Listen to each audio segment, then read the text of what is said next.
Acercarlo poco a poco, Juan. ¿Verdad? Una esfera desconocida surcando los cielos de Buga, Valle del Cauca. La desaparición de un cadáver después de los misteriosos casos de Anolaima. El reporte militar sobre la persecución ovni en Bogotá. Esfera sobre un buque de la Armada de Colombia en 1959. Todos estos son eventos en que colombianos lograron avistar misteriosos objetos en el cielo de su país. En el mundo de la conspiración, y no nos vamos a mentir, también fuera de ella, estos fenómenos se categorizan según su naturaleza como OVNI, objeto volador no identificado, o OSNI, objeto sumergible no identificado. Hoy vamos a hacer un recorrido histórico por la mayoría de los eventos de objetos no identificados en Colombia y darle así la facultad a nuestros espectadores de juzgar qué tan ciertos pueden ser. Sean bienvenidos.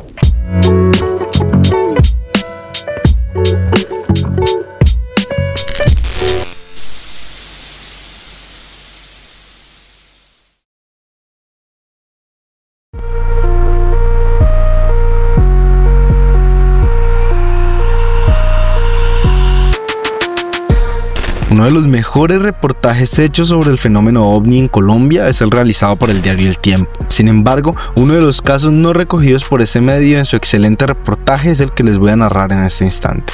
A pesar de lo poquísimo registrado que se posee en este particular testimonio ovni, mi objetivo con este video no es emitir juicios de valor, sino únicamente narrar los hechos que para mí cumplen con el criterio del fenómeno. De esta forma, dejo en manos de mis espectadores determinar la veracidad de los testimonios. Para entender este caso en particular, hay que ubicarnos en lo que se llama el triángulo ovni en Colombia. Lo que ven en pantalla es el área triangular que reúne uno de los sitios donde más se registra el fenómeno de avistamientos en el país. Las coordenadas que forman un triángulo exacto se ubican alrededor del territorio boyacense y se denominan Cruz de la Culebra, Cruz de Aranda y Cruz de los Chamán. En este punto, específicamente en el Cerro de la Cruz de Aranda, uno de los campesinos de la zona reportó el primer avistamiento ovni en 1885. El lugar ha sido presuntamente protagonista de múltiples fenómenos ovnis en Colombia. Según el Museo de la Ovnología, una fuente bastante cuestionable, dice que el Cerro de Aranda, en Novasa, es famoso por sus extrañas luces, a las que antiguamente se le llamaba fuego del diablo. La teoría solo hace que tomar fuerza, pues los eventos ovni coinciden con las presuntas situaciones mitológicas y paranormales,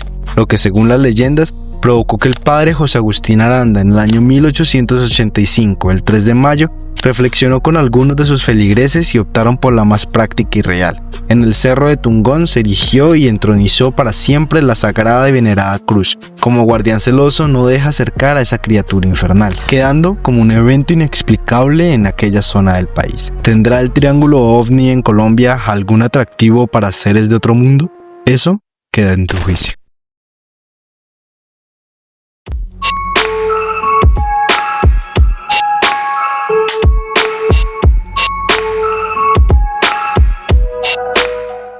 Esta es, hasta el momento, el segundo caso en antigüedad que registro en mis investigaciones. Aunque el artículo del Tiempo también lo desconoce, este documento responde a supuestos archivos desclasificados por Estados Unidos y que relatan las situaciones del fenómeno ovni ocurridas en Colombia. En mayo de 1956, los moradores de Aranda, en la ciudad de Pasto, departamento de Nariño, sintieron a las 8:30 de la noche aproximadamente 7 u 8 estallidos en las inmediaciones del cementerio Nuestra Señora del Carmen. Uno de los testigos comenta que el espacio se cubrió con una espesa nube de humo azul, tan intensamente brillante que tuvo que aplicarse en los ojos un pañuelo húmedo. Existen documentos autorizados y fidedignos que permiten comprobar la veracidad de lo acontecido en la noche de 1956 en la ciudad de Pasto y concretamente en el cementerio de Aranda. Es un informe detallado, elaborado por las autoridades militares de Colombia. Dice claramente que un objeto volador no identificado se estrelló en el cementerio de la ciudad de Pasto, departamento de Nariño, en el año 1956.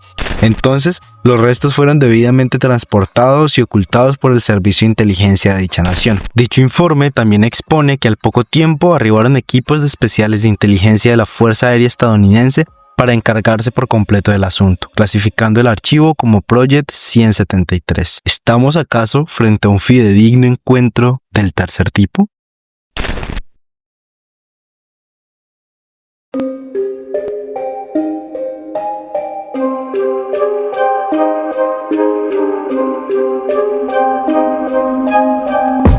Esteban Cruz Niño tiene en su libro uno de los registros más enigmáticos del fenómeno ovni en el país. Era 1959 y el calendario marcaba 19 de octubre. Pequeñas olas estallaban contra el buque y el capitán descansaba en su hamaca. La serenidad estalló en mil pedazos luego de que un sonido metálico y docenas de gritos perturbaran el ambiente. El comandante se levantó con afán y atravesó las posiciones de media docena de marinos hasta que uno de los más jóvenes le señaló hacia el cielo. Sobre su cabeza, dos objetos luminosos se levantaban de forma amenazante. Presuntamente el capitán emitiría la alerta Boca Grande, donde sería interceptado por Estados Unidos y marcado como confidencial. Cruz Niño no se queda en la teoría y nos comparte además todos los presuntos documentos que nos confirman lo que dice. En ellos establece coordenadas, origen y fecha, además de una descripción y comentarios que dicen lo siguiente: extraño cuerpo luminoso, de forma circular, de centro brillante, manchas ligeras, con un tamaño aparente que se aproxima a Venus. Parece un satélite artificial. El mensaje indica la presencia de dos objetos luminosos únicamente incluidos en el reportaje de nuestro puesto de trabajo. La ubicación también es citada por los documentos citados por Cruz Niño. Según describe el archivo secreto,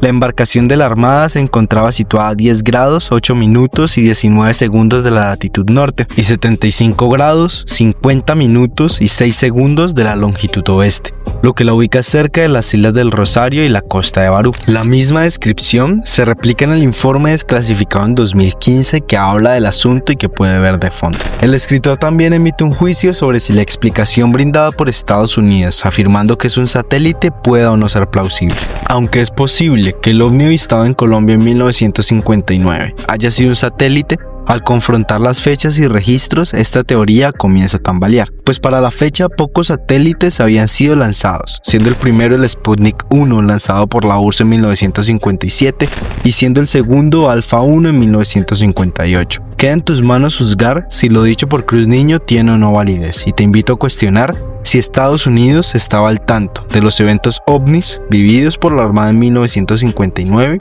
y cuáles fueron sus razones para clasificarlos y registrarlos. Volví, me arrimé a la ventana, pero esta vez pegué bien la cara así contra el vidrio. Pues sí, señor, exactamente encima de la torre había una cosa más o menos de este tamaño.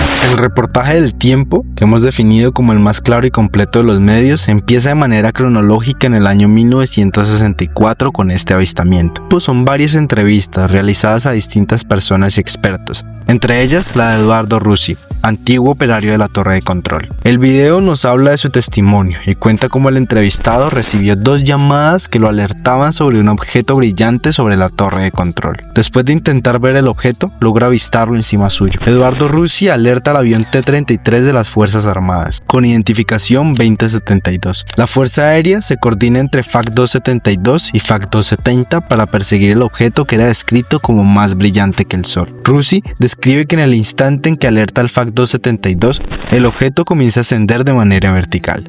El objetivo es visible hasta que se perdió en el horizonte. Pero lo que sí sé es que la gente que estaba en plataforma y que miraba hacia la torre y señalizaba así, estaban viendo algo, como lo vi yo. Que la gente que llamó por teléfono también lo vieron. Que el Fuerza Aérea 2072 sí quedó grabado en la grabadora, porque ya todo quedó grabado. Dijo, correcto, torre, lo tengo a la vista, salgo en su persecución, autoricen eso que pasó. Ese señor no salió a perseguir brujas, no, salió a perseguir algo que estaba viendo. Un fuerte caso de histeria colectiva, un avistamiento múltiple de un objeto no identificado.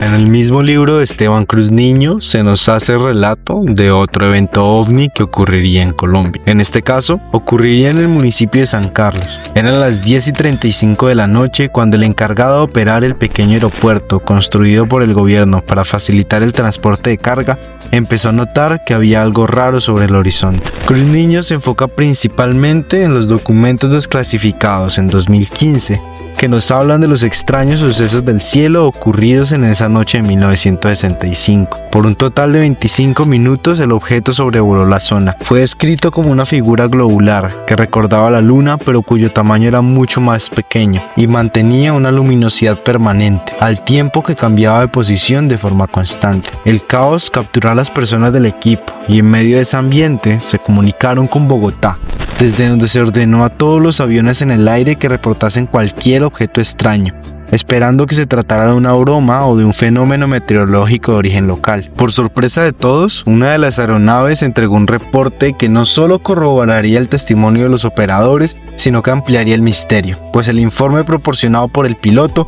sugiere que se enfrentaba a algo que no parecía ser de este mundo. Por la altitud en que se hallaba la aeronave, que por cierto era registrada como un DC-4-1009 de la aerolínea Bianca, identificada con la matrícula HK-174, era imposible que se hubiera confundido al objeto. Un objeto situado en la base de un grupo de nubes tipo cúmulos que se extendían perpendicularmente en dirección norte. Este dato resulta revelador, ya que este tipo de nubes se forman entre 500 y 6000 metros sobre el nivel del mar y crecen de forma vertical, tomando una forma algodonosa y densa que puede llegar a ocultar las estrellas y demás astros del firmamento, lo que descartaría que se tratara de un meteoro o estrella. Todos estos datos sumados, con la ausencia de la información sonora del asunto, con la distancia en que se encontraban ovni espectadores y por el cargo que ocupaban esas personas, nos lleva finalmente a cuestionarnos si lo que se encontraron los operadores del aeropuerto esa noche de 1965 fue objeto militar o visitantes de otro mundo. Y repentinamente el objeto se levantó y desapareció, así como ciencia ficción, dejando un destello de luz. Y no quedó sino una pregunta entre todos nosotros: ¿qué era eso? ¿Qué era? Este es uno de los casos más famosos y mejor registrados de la historia del fenómeno en el país. El caso de Anolaima es uno de los que más cautiva a los fanáticos del suceso ovni en Colombia. Hay muchísimos registros de estos y difieren en muchísimos sentidos. Yo tomaré la versión del tiempo, que además cuenta con las entrevistas, para resumir y dar una breve y clara explicación de lo ocurrido aquella noche en el municipio de Anolaima, Cundinamarca. Según el tiempo, el avistamiento se produjo cerca del 4 de julio de 1969 a las 7 de la noche. En la finca donde se produjo la observación se encontraba Mauricio, quien enfiló su mirada hacia el suroccidente de la hacienda. Estaba en compañía de sus primos Enrique, Marina y Andrés. Dice que de repente apareció una luz en el valle cercano a la finca. Mauricio llevaba en sus manos una linterna para evitar tropiezos con alguna piedra, y cuando la levantó para iluminar el sitio, coincidió que aquella luz que sobrevolaba la zona se dirigió a la dirección donde estaban sus tres primos y él. Rápidamente, los niños llamaron por gritos a los adultos. Varios de ellos se dirigieron a observar el objeto y coincidieron en la extrañeza del hecho, y más de una decena de personas coincidió en dar la siguiente descripción. Suspendido en el aire y a unos 12 metros de altura frente a unos nogales al lado de la casa, los niños, niñas, adultos vieron un objeto del tamaño de un carro y de forma esférica, cuyo exterior era particularmente lumínico, casi de un color ámbar que no proyectaba sombra alguna. Según el testimonio de Mauricio, Arcesio, uno de los adultos, observó cómo el objeto se elevaba y se dirigía a la zona norte, donde se perdía entre los árboles y salió tras de él. A su espalda, varios niños le seguían, entre ellos Mauricio, quien sigue contando. El aparato había descendido y estaba prácticamente rozando el suelo. Arcesio estaba a unos escasos 11 metros de distancia. Exactamente fueron 4 minutos en los que quedaron frente a frente. Nos quedamos 4 minutos observando. El objeto empezó a elevarse verticalmente 30 metros sobre nuestras cabezas, y tal como se ve en una película de ciencia ficción, con un chisguete de luz hizo shup y desapareció. De la nave nunca descendió alguien o algo. La noche para los niños y adultos no mejoró. Todos experimentaron insomnio. Sin embargo, quien enfrentó las mayores consecuencias fue Arcesio, quien amaneció enfermo y no se pudo despedir de la mayoría de ellos. Días después, su estado de salud empeoró. Fue trasladado a Bogotá y poco tiempo después falleció. Nunca se lograron explicar las causas por las cuales su temperatura bajó hasta producirle la muerte. Las imágenes de los dibujos hechos por los niños invadieron las notas del tiempo y se encendió la crisis por el supuesto objeto desconocido. Sin embargo, después del entierro de Arcesio, las cosas siguieron pasando. Los científicos exigían la exhumación del cuerpo para estudios, pero la familia se negaba. Además, Mauricio se sometió a unas terapias hipnóticas con los galenos que atendieron el descenso de Arcesio. Además, fue llevado con sus primos Enrique, Marina y Andrés nuevamente a la finca La Caseta a recorrer cada uno de los pasos que dio durante la aparición del ovni. Aquellas secciones de hipnosis con los niños, las cuales fueron seguidas por el tiempo en su momento, también estuvieron acompañadas por los agentes John Simon y Elias Wessing, de la Organización de Investigación de Fenómenos Aéreos APROF por sus siglas en inglés, una entidad que estaría vinculada al Proyecto Libra Azul. Mauricio recuerda con claridad que luego de ser interrogado por agentes de la APROF, ellos dijeron en inglés, "Where is the body?", ¿dónde está el cuerpo? La sorpresa final de esta historia llega cuando se realiza la exhumación del cuerpo correspondiente 6 años después. Para la familia fue igual de impactante observar que donde se supone que estaba Arcesio no había ningún cuerpo. ¿Un extraño caso de conspiración o acaso estamos frente a un fenómeno ovni real? Queda en tu juicio.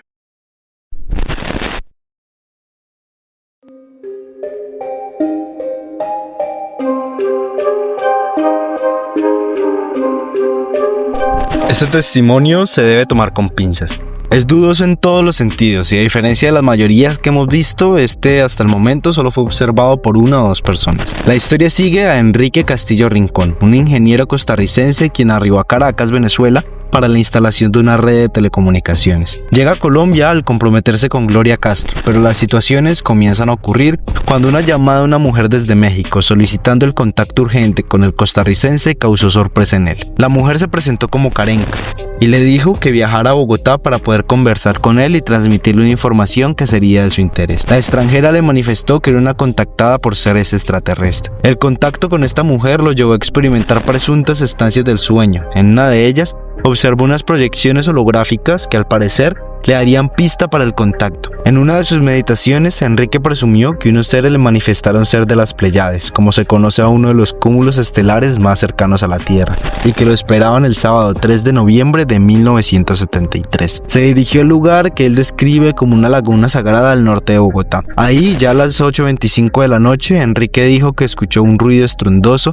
y el lugar se iluminó en milésimas de segundo. Luego aseguró, 2 señoras naves aparecieron en el cielo, las cuales describió como enormes y verdaderamente sorprendentes. Enrique contó que quedó un halo de luz en el cielo. De una de las supuestas naves habrían descendido seres quienes se acercarían a Enrique. En la descripción de esos seres extraterrestres que hizo Enrique, dijo Daigini, su hija, estos sujetos lucían sus cabelleras rubias, ojos de colores claros, con nariz y boca delicada, al punto que se asemejaban a los nórdicos. Sus estaturas eran mayores a los 170 centímetros. El contacto duró, según la hija de Enrique, unas 8 horas en las cuales siempre se comunicaron de manera telepática, donde se le habría revelado secretos del planeta. El relato de Enrique es puesto en duda incluso por las personas más aficionadas al tema. ¿Pero será de verdad que vivió una abducción extraterrestre?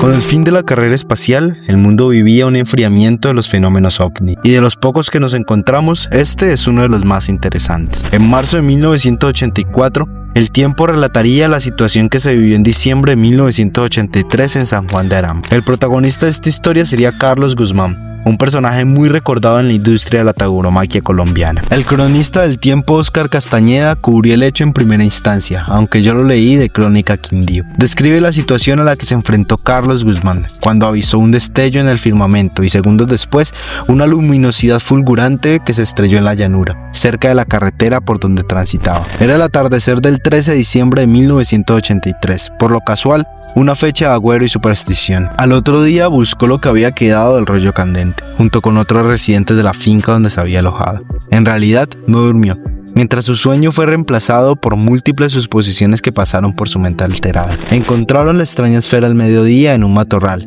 luego de seguir los rastros chamuscados que había alcanzado el contacto del fuego, y comenzó para él un reto enorme. En el intento de explicarse su origen o hasta los riesgos a los que podría someterse con tan sospechosa presencia. Guzmán se llevaría el objeto en su jeep y después buscaría la forma de que esa misteriosa bola fuera llevada a Bogotá para que se le analizara. Sin embargo, después de la llegada del objeto a Bogotá no se supo más de ella. Habiendo muerto Guzmán en 2013, junto a él se fue el secreto y el relato se quedaría ahí si no fuera por la impactante imagen que llegó a los periódicos. ¿Acaso estamos ante uno de los primeros ovnis captados por las cámaras en Colombia? ¿O todo fue una mentira entrañada?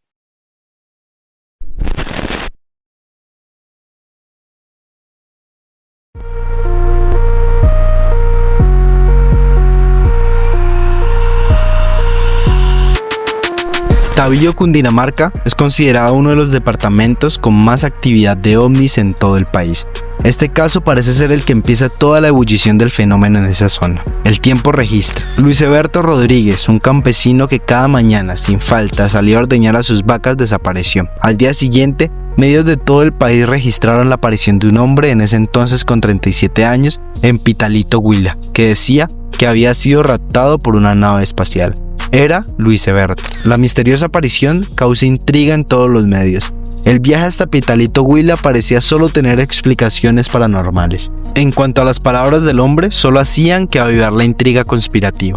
Dice, del aparato salió una luz muy fuerte que al enfocar a mi cabello fue perdiendo sus fuerzas hasta hincarse en el suelo. Luego fui introducido en una cabina de cristal, donde había 3 seres con trajes plateados que me hicieron bajar los pantalones y me colocaron un vidrio en la espalda. Siempre que la luz se encendía, yo perdía el conocimiento y veía un túnel con muchas entradas, como si estuviera a bordo de un avión volando por escarpadas cordilleras. ¿Cómo explicamos la misteriosa desaparición y reaparición de Luis Eberto? ¿Acaso fue víctima de los ovnis?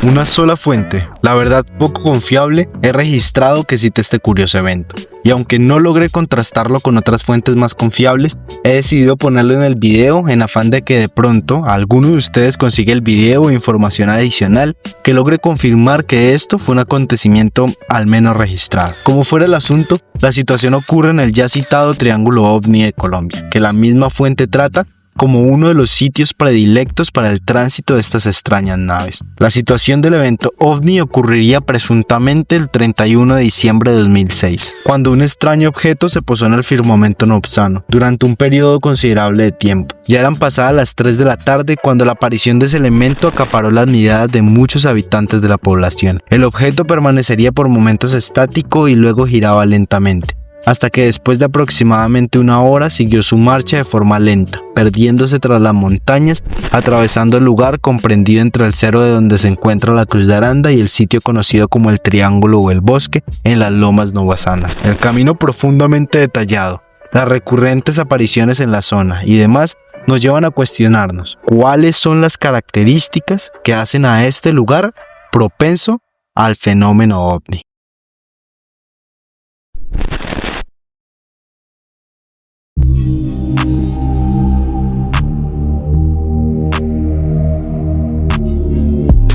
Este hecho es ciertamente real, no en su componente sobrenatural, pero sí en el sentido de que existe una estructura pensada como un omnipuerto en la Tatacoa, y su arquitecto y diseñador es humano. Fue el antioqueño Alfredo Agudelo Espina, caminante del cielo rojo lunar, y fundador de la Hermandad Cafiro, quien le propuso construir allí el omnipuerto. Agudelo cuenta que hace 11 años, seres de luz del cosmos le pidieron que instalara un símbolo en el centro del desierto de la Tatacoa como manifestación de que habían recibido el mensaje. Le aseguraban que pronto aterrizaría en una nave espacial de otro planeta en ese punto del país. El lugar existe y es un círculo de 52 metros de diámetro ubicado en el centro del desierto de la Tatacoa que se distingue con facilidad desde el cielo. Su área total es 4 veces mayor a la de un helipuerto regular y es equiparable a la mitad de una cancha de fútbol profesional. El testimonio de Ospina es dudoso, sin embargo, deja en manos de mis espectadores emitir juicios sobre su veracidad. ¿Será acaso que en la Tatacoa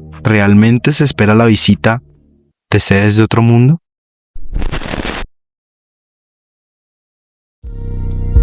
Ellos vienen a difundir este mensaje, que en la tierra no estamos solos, que esta gente existe. Ellos hablan que vienen del planeta de Orión. Este caso es característico por la presencia de múltiples personas dando testimonio de lo que presuntamente son encuentros del tercer tipo, prolongados desde 2012 hasta la actualidad. Además, destaca por la casual particularidad de tener supuestos audios y testimonios de pobladores. El principal testimonio es de Diego Mondragón, quien desde diciembre de 2012 afirma recibir constantes visitas de lo que describe como la historia de unos extraños seres de más de 2 metros y de voz robotizada, vestidos de negro, que supuestamente aparecen de noche. Tienen desconcertados a los campesinos de un pequeño pueblo del Valle del Cauca. Desde aquella vez en 2012 las personas del pueblo confirman que por al menos 7 años se recibieron distintos encuentros con estos misteriosos seres. El testimonio de Mondragón confirma preocupantes mensajes. Después de varios minutos, continuó Mondragón, se estableció un corto diálogo entre él, quien estaba en la finca, y 5 supuestos alienígenas. Se nos ha autorizado a venir a entregarle un mensaje de sacrificio para la humanidad, amor y lealtad. Quiéranse unos a otros porque muy pronto se acabará la raza humana. Sacaremos una poca semilla de ella. Habitamos este lugar hace 60 años y tenemos un templo subterráneo de 37 kilómetros a la redonda. Es uno de los apartes del mensaje que habría dejado uno de los seres, el cual fue grabado con el beneplácito de este. ¿Será real el vaticinio alienígena del fin de nuestros tiempos? Queda en tu juicio.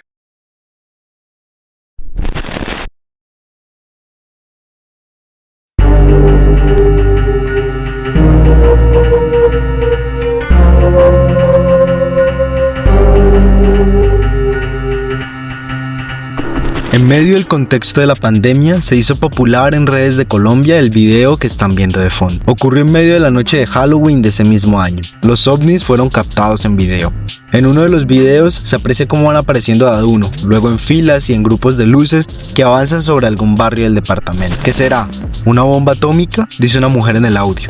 Luego una voz masculina responde: ovnis. Otra persona apunta: ¡ay! Se nos metieron al mundo. Las autoridades rápidamente explicaron el suceso. Los medios oficiales dicen: de acuerdo con varios mensajes, se trató de una celebración de Averno Central que cumple 22 años y que reúne las barras de la América en Colombia. Al final de la jornada fueron lanzados globos al aire. Las explicaciones oficiales parecen desvelar el misterio, pero ¿realmente estarán diciendo la verdad?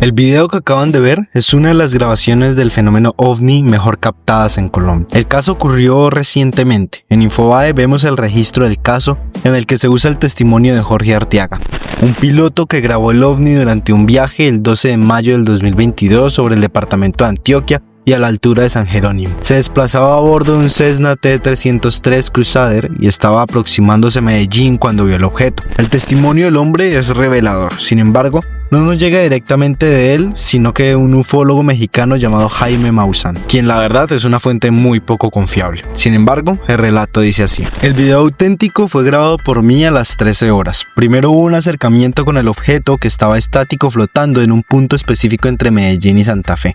Me pasó por un lado con el copiloto que venía conmigo. El piloto percibió el ovni y lo escuchó en el momento en que se acercó a su aeronave y supo que no se trataba de un hecho común.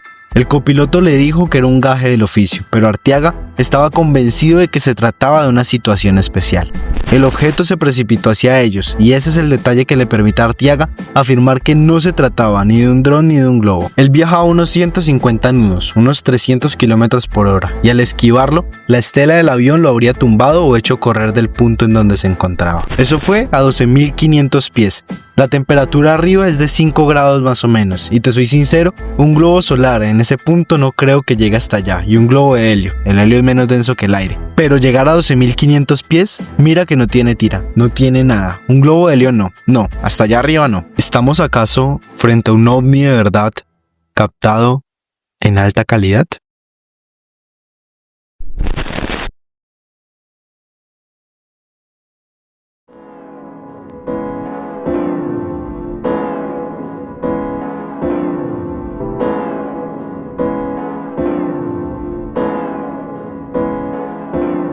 Este caso hizo boom en los medios y es el que realmente me llevó a tratar este asunto en el canal. El avistamiento aconteció en Buga en marzo de 2025, este año. La leyenda comenzó con José Arias Restrepo, un vendedor de maní de Buga a quien le gustan las monedas antiguas. Estaba buscando esas monedas con un detector de metales en el sector de la ciudad de la señora conocida como Alto Bonito, cuando percibió que algo se acercaba de su cabeza. Pensó que era una nave. Cuando miró detenidamente, observó una esfera metálica que volaba, como si fuera un balón con motor. El video es impactante, lo podemos ver de fondo y cuenta con una calidad espectacular. Además, en él se ve a Arias tomando el objeto con sus manos y las fotos posteriores nos confirman eso. Presuntamente, el objeto fue sometido a estudios múltiples, arrojando como resultado hasta 12.000 años en pruebas de carbono, y varios afirman que es el descubrimiento ovni más importante de la última década. El periodista y ufólogo mexicano Jaime Maussan aseguró que él podía llevarse la esfera para su país e investigarla en profundidad.